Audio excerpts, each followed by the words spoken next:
Ele, que é pai de 2 filhos, pastor de 21 anos, há 21 anos, jornalista, graduado em História, em Gestão Pública e Teologia, foi vereador, deputado estadual e deputado federal, que vai nos dar a esfera da política do governo, Fábio Souza. Uma salva de palmas!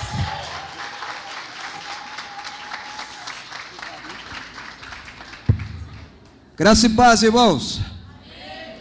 Graça e paz. Amém. Tudo bem? Então tá bom, que bênção estar com vocês aqui. Só bispo, eu tenho quanto tempo? Ah, tá. Ali quando mandar calar a boca é para ficar. Ok, beleza, combinado. Bom, alegria imensa estar com vocês aqui. Fico muito feliz de poder compartilhar um pouquinho, não só da palavra de Deus, mas também da experiência. Até porque a experiência somada com a palavra de Deus norteando a experiência se torna uma experiência com Deus. Quando a palavra de Deus norteia a experiência da sua vida, a experiência se torna uma experiência de Deus e com Deus. Isso faz toda a diferença. Como a nossa querida irmã falou, para quem não me conhece, eu sou o Fábio, eu sou bispo na minha igreja, hoje eu sou o superintendente da Fonte da Vida no estado de Goiás. Fui pastor de jovens durante 17 anos, sou ordenado pastor há 21 anos, vai fazer 22 anos em 1º de dezembro desse ano. Quarta geração de pastores da minha família, e espero que meu filho, que está com 14 anos, e minha filha, obrigado, minha filha de 9 também sejam. Casado há 17 anos com a mulher mais bonita do mundo. Falem isso para ela, por favor, que eu falei aqui, para ganhar uns pontinhos. Ungida do Senhor e, enfim, tem minhas graduações, trabalho como jornalista desde 2005, apesar de não ser formado em jornalismo, mas sou jornalista registrado. Sou graduado em História, Gestão Pública e Teologia. Fora isso, eu fui vereador em 2004 aqui em Goiânia, há 18 anos atrás.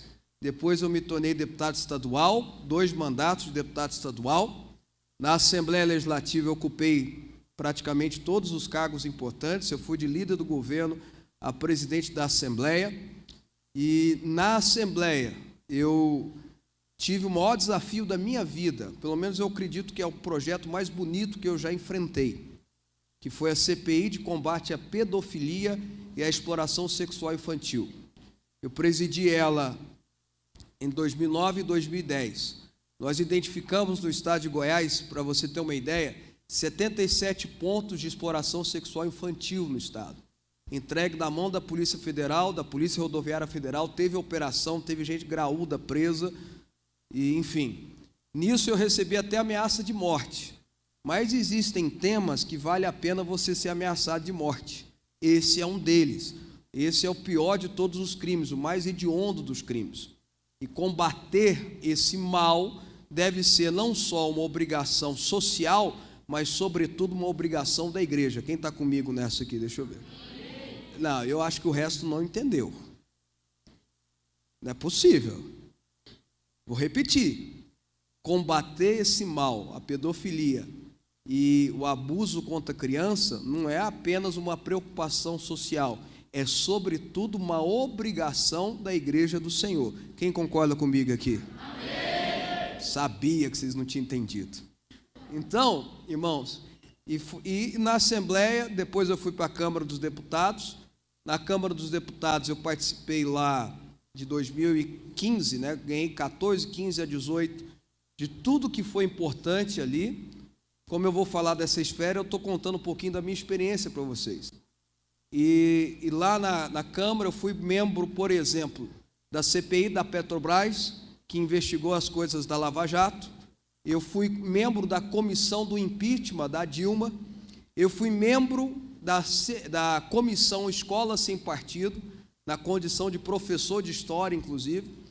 Foi lá que eu conheci e fiquei amigo do presidente, na época deputado federal junto comigo. E, enfim, dentro da Câmara dos Deputados eu participei de tudo ali.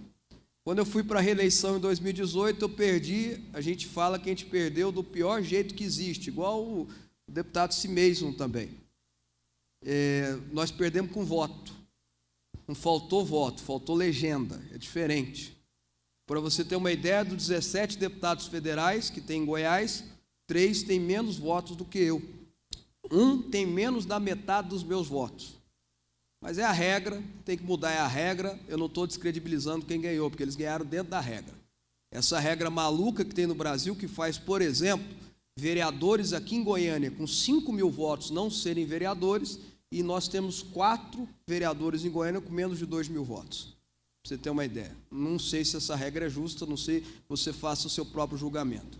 Bom, mesmo tendo ocupado 16 anos de mandato ininterruptos, nunca deixei de pregar a palavra de Deus, nunca deixei de ser pastor, nunca desviei-me do foco. O dia que algum chamado, ou melhor, vou até mudar, alguma vocação natural me tirar do chamado ministerial da minha vida, eu abro mão de qualquer vocação natural. O chamado ministerial de Deus na minha vida sempre estará em primeiro plano. E imagino que isso deve ser na tua vida também, em nome de Jesus. O chamado que Deus tem para você, o chamado em foco dentro da igreja, pregar, ministrar, ajudar, servir, etc., tem que ser o principal da sua vida. Não interessa se o profissional poderá trazer outras coisas, outros benefícios, mesmo aqueles que são lícitos, mas jamais vai convir a nós, não convém a eu e a você abrirmos mão do chamado de Deus. Quem entende o que eu estou falando aqui, amém? Bom, depois dessa demorada introdução,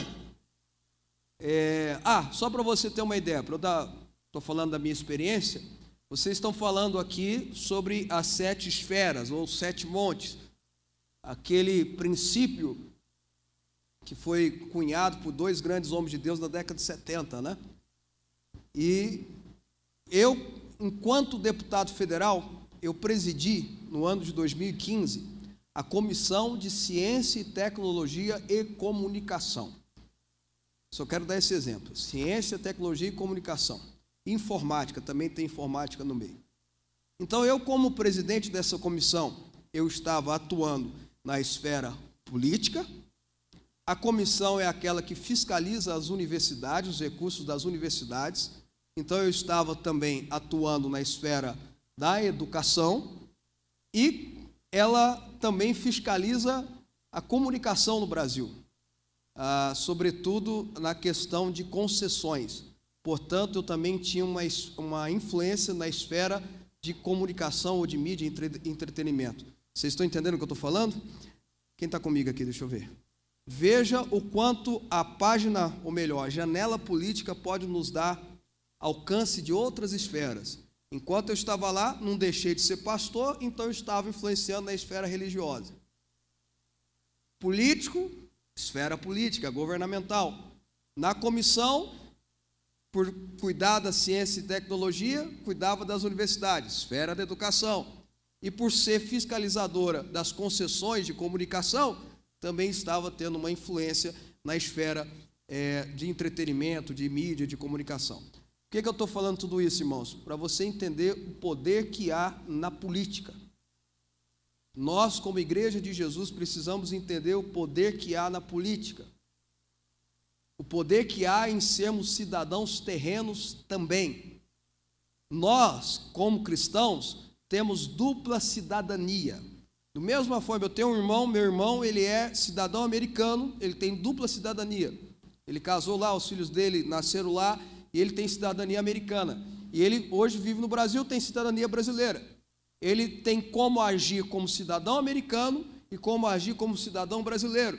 Eu e você estamos na mesma. Nós somos cidadãos com dupla cidadania. Temos uma cidadania celestial, temos uma cidadania do céu. Amém, irmãos? Amém. Se alguém tem dúvida, procure o Bispo André no final, por gentileza. Temos uma cidadania celestial. Entretanto, enquanto somos peregrinos, no texto de Pedro, Pedro fala isso em 1 Pedro 2, e se você perceber, o texto é todo sobre influência natural, não é só sobre influência espiritual. Enquanto peregrinos, nós somos cidadãos da terra também. E como cidadãos brasileiros, nós temos direitos, deveres, obrigações, responsabilidades, e etc. E quem ensinou isso com muita clareza chama-se Paulo. Paulo tinha a revelação de cidadania celestial talvez maior do que qualquer um de nós. Talvez não, né, irmãos? Certamente. Ele é a pessoa que Deus escolheu para nos doutrinar. Entretanto, na hora que deram uma chibatada nele, jogaram ele na cadeia, sem julgamento, foram lá de madrugadinha soltar ele, ele vira e fala assim: não vou sair, sou cidadão romano. Vocês não poderiam ter feito o que vocês fizeram comigo. Ele impôs a sua cidadania natural.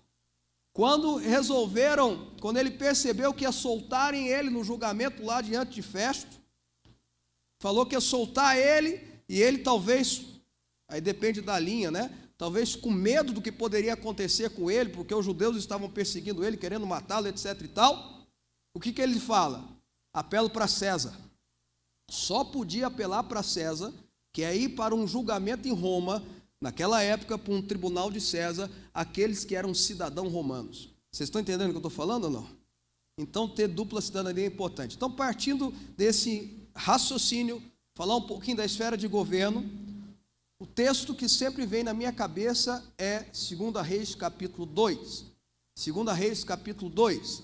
Lá a Bíblia conta o seguinte: quando Eliseu toma posse como profeta, depois que Elias sobe aos céus, a Bíblia diz isso em 2 Reis, capítulo 2, quando Elias sobe ao céu, num redemoinho e não numa carruagem de fogo, apesar que tinha carruagem de fogo lá, mas ele subiu no redemoinho, e a partir daquele momento o manto dele cai e Eliseu se torna o profeta, o representante de Deus.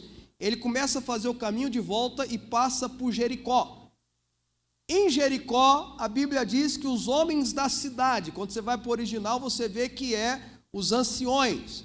Os anciões da cidade no Antigo Testamento, quando você vê essa expressão, é como se fossem os conselheiros da cidade, ou seria hoje os vereadores, os edils.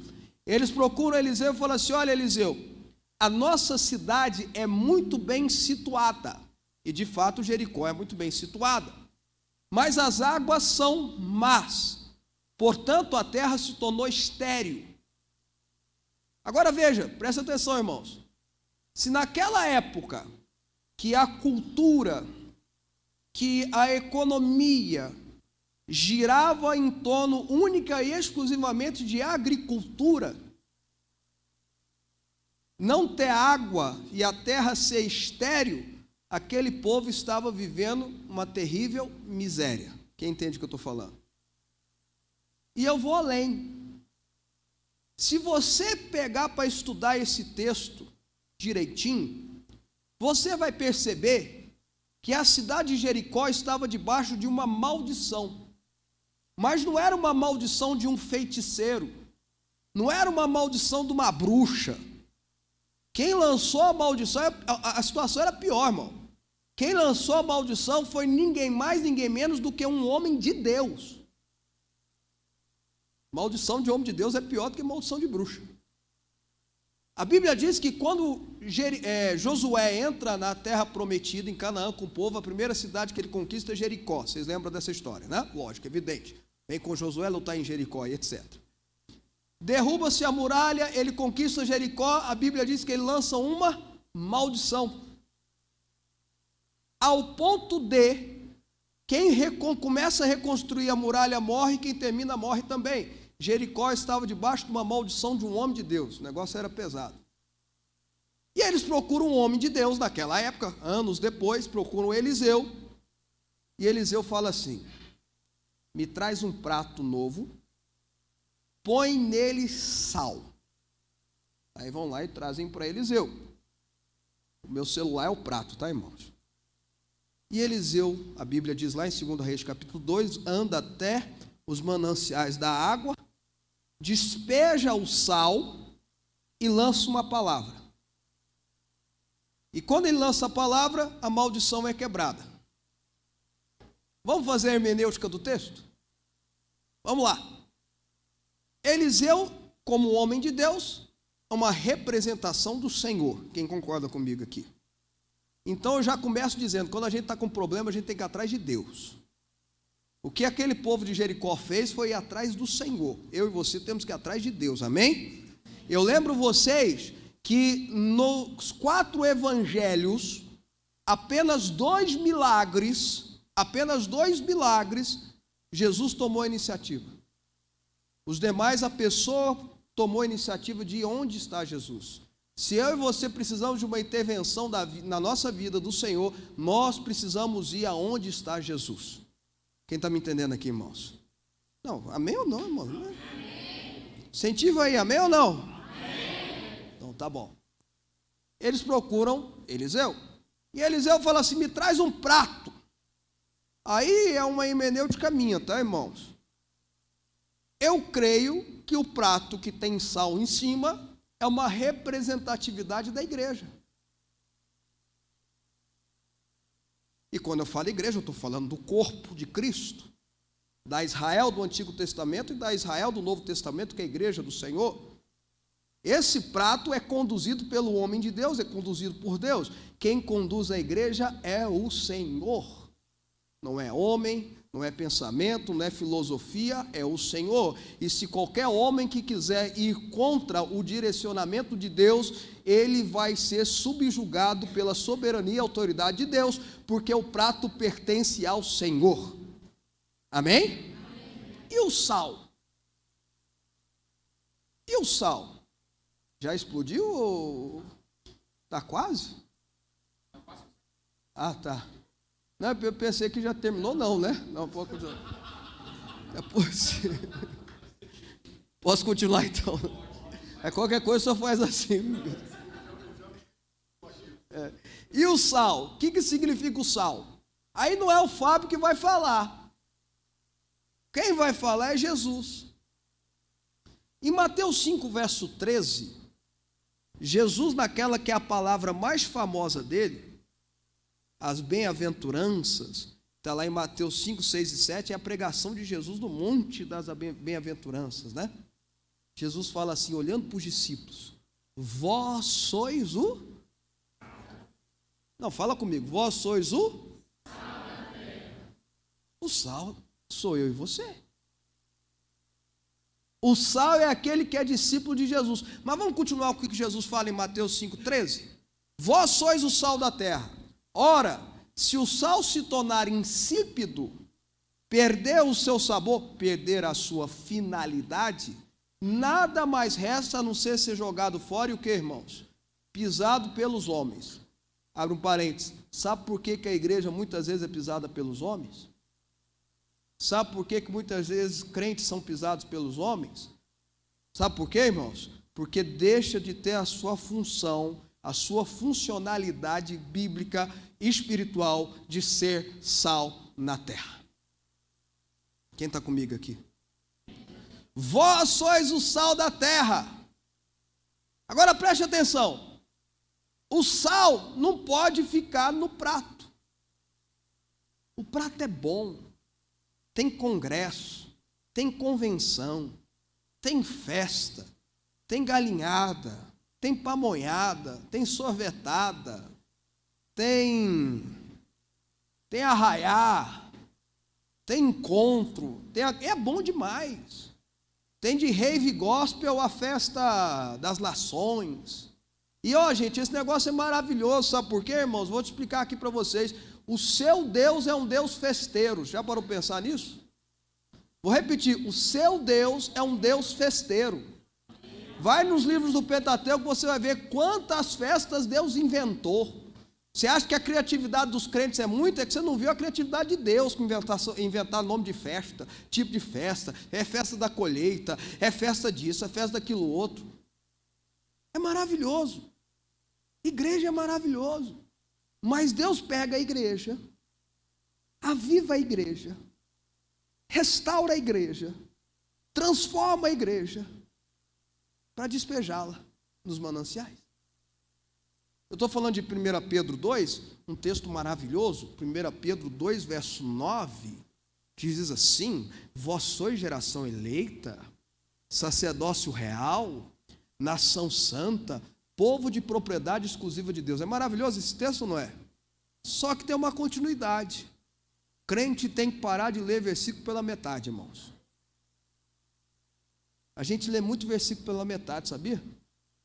A gente pega a nossa parte e esquece do resto. O Senhor nos fez tudo isso para uma finalidade.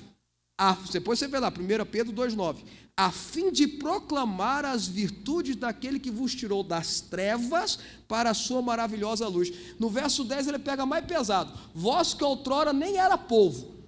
A gente não era nem povo, mas agora a gente é povo de Deus. Que não tinha alcançado misericórdia, agora tendes alcançado misericórdia. Olha que coisa tremenda. Ele nos fez geração eleita, sacerdote do rei, nação santa, com uma finalidade. Tudo que Deus faz na nossa vida tem uma finalidade. A salvação é obra exclusiva de Jesus. Não adianta eu e você queremos fazer alguma coisa, é obra exclusiva de Jesus. Não é pelo fato de quem nós somos, é o fato de quem Ele é. Não é pelo fato do que nós fizemos, é o que Ele fez, glória a Deus. Mas o resto, meu irmão, tem objetivo, tem finalidade, tem propósito. Vocês estão entendendo o que eu estou falando ou não? Então ele põe a gente no prato, aquece a gente no prato, aviva a gente no prato, e faz convenção, e faz encontro, e traz o Gil para pregar para a gente, porque quando o Gil prega, ele dá umas nó na cabeça da gente, né? É assim, não é? Dá um nó assim, e aí você fica todo avivado e tal, aí de repente você está falando, aleluia, ele vira você no manancial.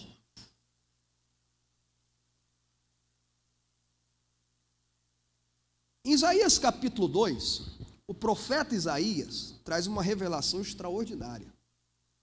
Ele usa a expressão assim, nos últimos dias.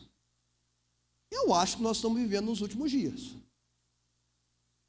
Quem acha? Deixa eu dar uma notícia para você, irmãos. O tempo de Deus é diferente do nosso tempo. Últimos dias para Deus, ou últimos minutos para Deus, para nós pode parecer muito tempo. Então, dentro desse tempo de Deus é o último dia.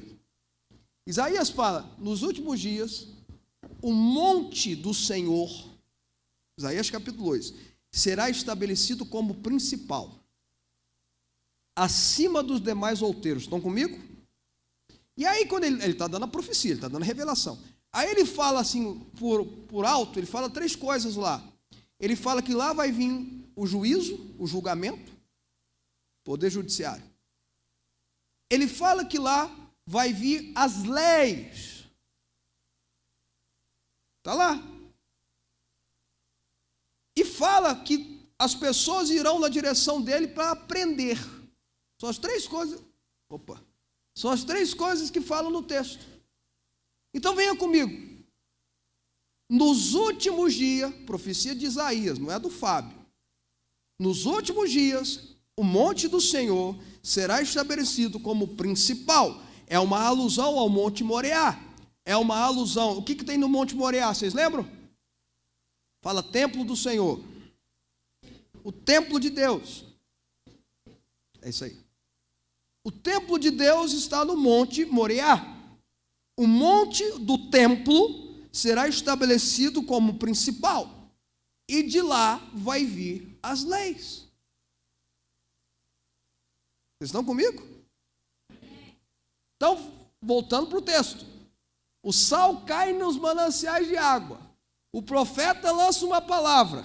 A maldição é quebrada quando o sal entra nos mananciais. Ao ponto de, irmão, se você for em Israel hoje, você vai ver Jericó. Se você for em Israel, você vai ver Jericó e você vai ver que lá tem um sítio arqueológico das muralhas de Jericó. É maravilhoso. Mas aí você olha para trás e você vê uma cidade com prédios, com poluição, com buzina, com as pessoas conversando, rindo e etc. E aí você vê uma placa dizendo assim, Jericó, a cidade mais antiga do mundo. A maldição que foi lançada sobre Jericó foi tão poderosamente quebrada, quem está comigo, que a cidade existe até hoje. Era hora de você dar um glória a Deus, aleluia. Eu vou além. A região de Jericó é considerada hoje onde estão as melhores águas de Israel. O sal entrou nos mananciais. Sabe quando que nós vamos ver as maldições da política serem quebradas nesse país? Sabe quando que nós vamos ver as maldições da corrupção serem definitivamente quebradas nesse país? Sabe quando que nós vamos ver as maldições relacionadas à imoralidade desenfreada?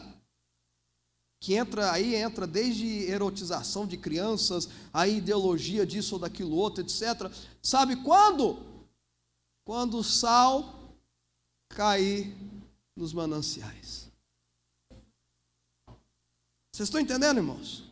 Quando o sal ter o seu sabor, ter a sua finalidade clara, vou quebrar essa maldição, vou agir poderosamente. E sabe, irmãos, isso é muito interessante. Eu estou dando textos bíblicos e se você estudar na Bíblia, você vai ver que a política na Bíblia aparece de Gênesis a Apocalipse.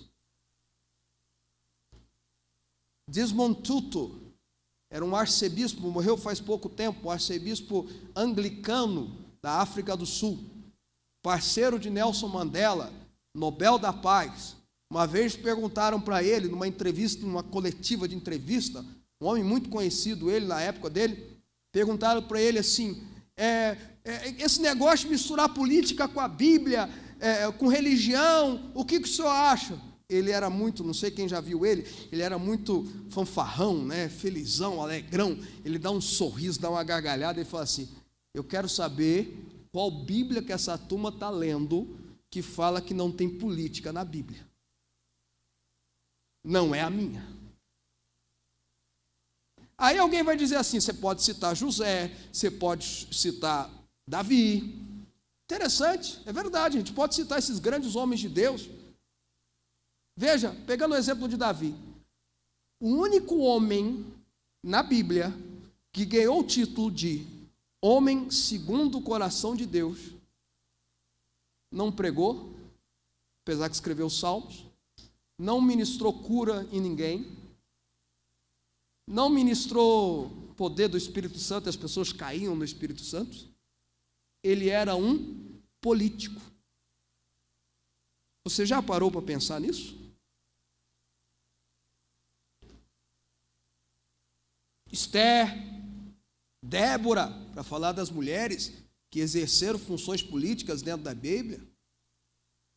Eu poderia descrever vários personagens bíblicos, e eu sei que você conhece eles também. Mas se você for para a história do mundo, você vai perceber que quando cristãos de verdade entraram na política, o mundo se transformou. Quarta-feira, o Theo estava lá na sede da minha igreja, Theo Hayashi. E ele citou um cara que para mim, eu brinco que é meu ídolo político. Eu chamo você a conhecer mais sobre esse cara, apesar que tem muita pouca coisa escrita a respeito dele em português. Deveria ter mais. Eu falo um pouquinho deles no meu livro, A Bíblia, o Cristão e a Política. Fazendo merchan aqui, lógico, né? Eu ia perder a oportunidade, né, irmãos? Chama-se William Wilberforce. O cara, homem de Deus, extraordinário, político. Ele tinha vontade de ser pastor, de pregar, e Deus não deixou ele sair para assumir uma igreja. Ele teve que ficar no Congresso. Eu não vou contar a história dele toda aqui, vale a pena você pesquisar. Mas ele passou 20 anos lutando pela abolição da escravatura na Inglaterra, na época dele, 300 e poucos anos atrás. Passou 20 anos lutando pela abolição da escravatura. Quando ele foi conseguindo várias leis nesse tempo que foi prejudicando, né, o tráfico negreiro, etc. e tal. Quando ele consegue, interessante, poucos dias depois ele morre de uma enfermidade. Impressionante. Era a missão dele, o projeto dele. Mas o que eu acho mais interessante, mais importante da história de William Wilberforce é que com as decisões que ele levou a Inglaterra a tomar, influenciou os Estados Unidos, influenciou Abraham Lincoln a tomar a mesma decisão. Pouco tempo depois influenciou o Brasil a tomar a mesma decisão com a princesa Isabel, e por aí vai. Por que você está falando isso, Fábio? Você veja, consertar aqui, o William Wilberforce foi há 100 e tantos anos atrás. Você veja o poder que há quando um homem de Deus entende que ele deve ser despejado no manancial. Até a reforma protestante, há 500 anos atrás, ninguém podia estudar. Apenas a aristocracia. Apenas a turma do dinheiro. As mulheres, então, nem se fala, era só quem era da família real. Aí Deus levanta uns caras meio malucos, chamados Martim Lutero, Zurich, logo depois João Calvino, Guilherme Kerr, e eles vêm e falam assim, não, nós queremos que todo mundo aprenda a Bíblia, vamos traduzir a Bíblia aqui para o alemão, vamos traduzir a Bíblia para o inglês, e vamos ensinar a turma na escola a ler a Bíblia. A primeira educação que teve foi através da Bíblia. Mas eles eram homens de Deus, verdade. Mas Zurich, por exemplo, foi governante de Zurique, da Suíça. O grande reformador. Homens e mulheres de Deus são usados por Deus ao longo da história na esfera da política. E toda vez que ele se dispõe a ser usado, o mundo se transforma. Você sabia que de todos os presidentes americanos, todos os presidentes americanos, apenas 2 não eram evangélicos? John Kennedy não era evangélico, mas eram católicos. John Kennedy e o atual John Biden. Barack Obama era evangélico, bispo? Bom, pelo menos ele disse que era. Bill Clinton era evangélico? Bom, pelo menos ele disse que era. Perguntaram para ele, a religião deles é batista, metodista, etc. e tal. Você sabia disso?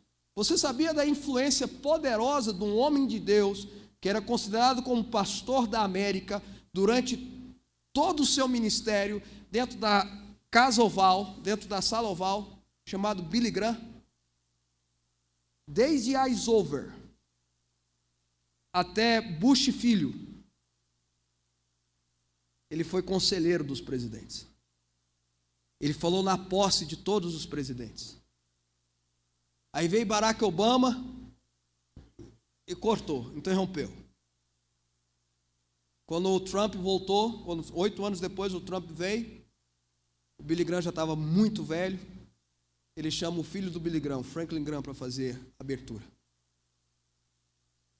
Por que você está falando isso? Porque esse negócio de política não é de Deus, é coisa tupiniquim. Angela Merkel, quem já ouviu falar de Angela Merkel aqui? Pois é, ela era a primeira-ministra alemã, ficou lá 13 anos no poder. Filha de pastor. Filha de pastor. Rainha Elizabeth II, essa vocês já ouviram falar, né? Faleceu agora. Quem já assistiu The Crown? Assistam, sensacional, fantástica. Na 2ª temporada, eu não sei qual é o número do episódio, dá uma pesquisada. 5º. Esse mesmo. Passa o episódio todo do The Crown, todo, gira em torno da visita do Billy Graham na Inglaterra. E ela querendo conversar com ele. Por que você está falando isso? Porque a rainha Elizabeth, o Billy Graham se tornou conselheiro dela. Não só Billy Graham, como um outro cara chamado John Stott, considerado um dos maiores teólogos do mundo, também já falecido. Irmãos, toda vez que o sal cai no manancial, as maldições são quebradas. Toda vez que um cristão aí tem um problema. Falta 6 minutos, é isso? Aí tem um problema que eu preciso enfatizar aqui. Precisa ser cristão de verdade. Tem que ser crente. Às vezes a pessoa fica com raiva de mim, meus ex-colegas, que eu falo algumas coisas que eles não gostam muito. Mas Deus sabe que eu estou falando a verdade. Para não pegar pesado, vou falar só uma frase aqui, vocês vão entender. Se o Lula ganhar a eleição, não ouvi nenhum tá amarrado aí, gente? Obrigado. Glória a Deus, aleluia, amém. Está amarrado, amordaçado, está vencido, destruído em nome de Jesus. Então escuta, metade, está gravando? Não, mas está gravando. Beleza, é bom que depois vocês me cobram, mas não vai acontecer, não vai precisar não. Metade da frente parlamentar evangélica pula para o lado dele antes de tomar posse. Está gravado? Depois vocês me cobram. Vou dar só essa informação. Precisa ser crente de verdade. Não adianta a pessoa ser contra a ideologia de gênero e trair a esposa. Não adianta, porque para Deus pecado é pecado. Não tem como uma pessoa ser contra o casamento de homossexuais. Tem destruição da família. E vai encontrar com a sua amante no interior.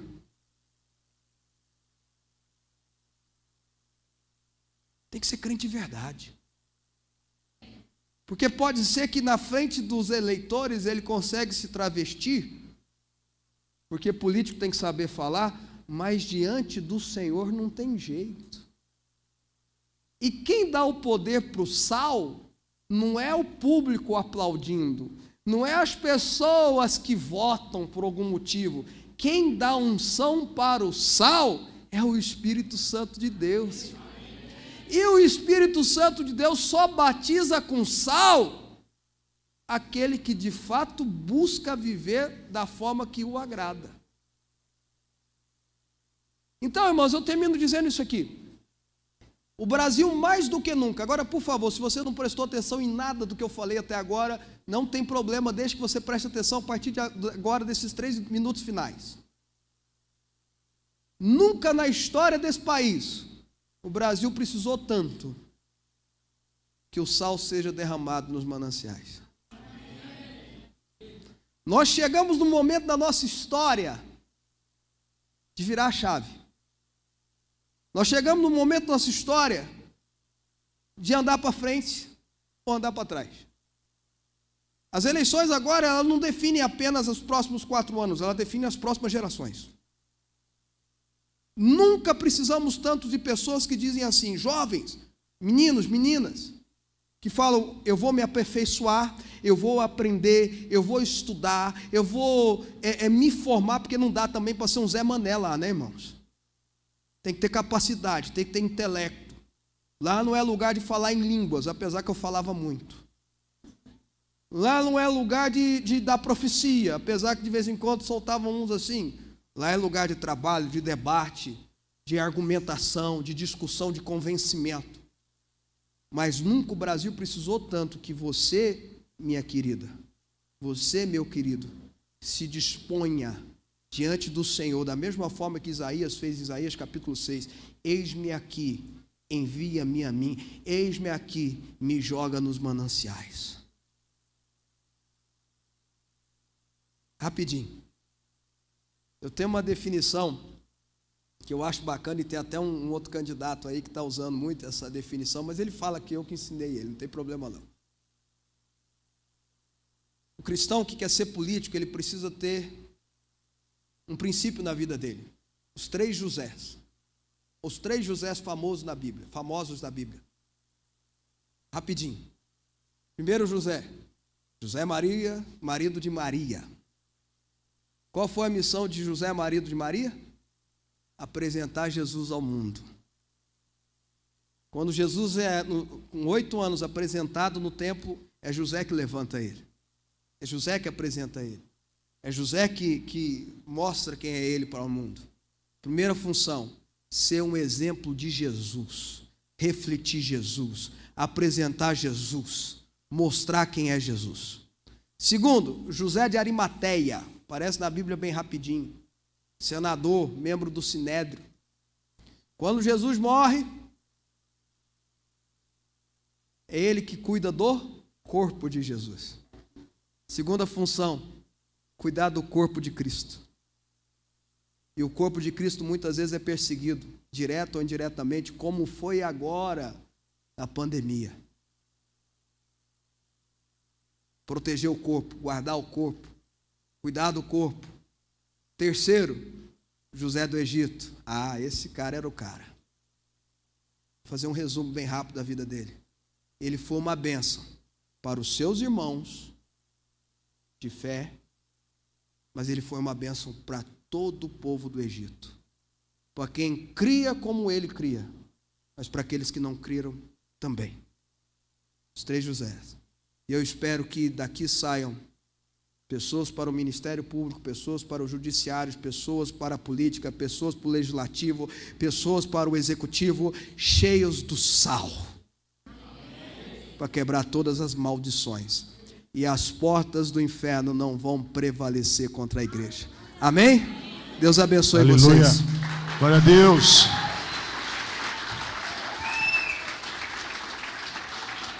Aleluia. Bispo Fábio, eu tenho 2 perguntinhas para você enquanto você pregava. Obrigado. Um presentinho, Obrigado. tá? E uma lembrancinha. E a gente estava projetando aqui, pergunte ao preletor. E chegou 2, são 2 equipes? 2. Joga para nós aí, como um jovem cristão precisa se preparar para a política. Se alguém quiser ser um político aqui, dá sei lá, uns 30 segundos aí, os passo a passo, não sei. Beleza. Primeiro, eu acho que ele tem que gostar muito, porque não é fácil. Tem que gostar, primeira coisa. Segunda coisa, eu vou dar meu exemplo. Eu fazia, há 20 anos atrás, publicidade e propaganda na faculdade. Aí há 18 anos, resolvi ser candidato a vereador. Falei assim, tentei ser candidato, ia bombar por falta, já estava no 3º ano. Tranquei, porque senão eu ia bombar por falta. E disse, depois da eleição eu volto. Fazem 18 anos, até hoje eu não voltei. Mas, enfim, me formei em gestão pública e me formei em história, que era um sonho meu, mas formei em gestão pública. Me preparei para exercer até algo, não era um curso que eu queria fazer, mas como eu estava no meio, eu precisava ter um curso que me especializasse. Então, se especialize num lugar para você não ser qualquer um lá. Amém. E a outra pergunta, pesada. Cadê? Tô brincando, né, não? É possível ser político no Brasil sem se corromper? É possível ser padeiro sem se corromper? É possível ser pastor sem se corromper? Nós temos o dono da padaria aqui. Valeu. É possível ser pastor sem se corromper? É possível. É possível ser médico sem se corromper? A corrupção não está no cargo, a corrupção está na pessoa. Uau! A pessoa, se eu falar um negócio... Dê poder, né?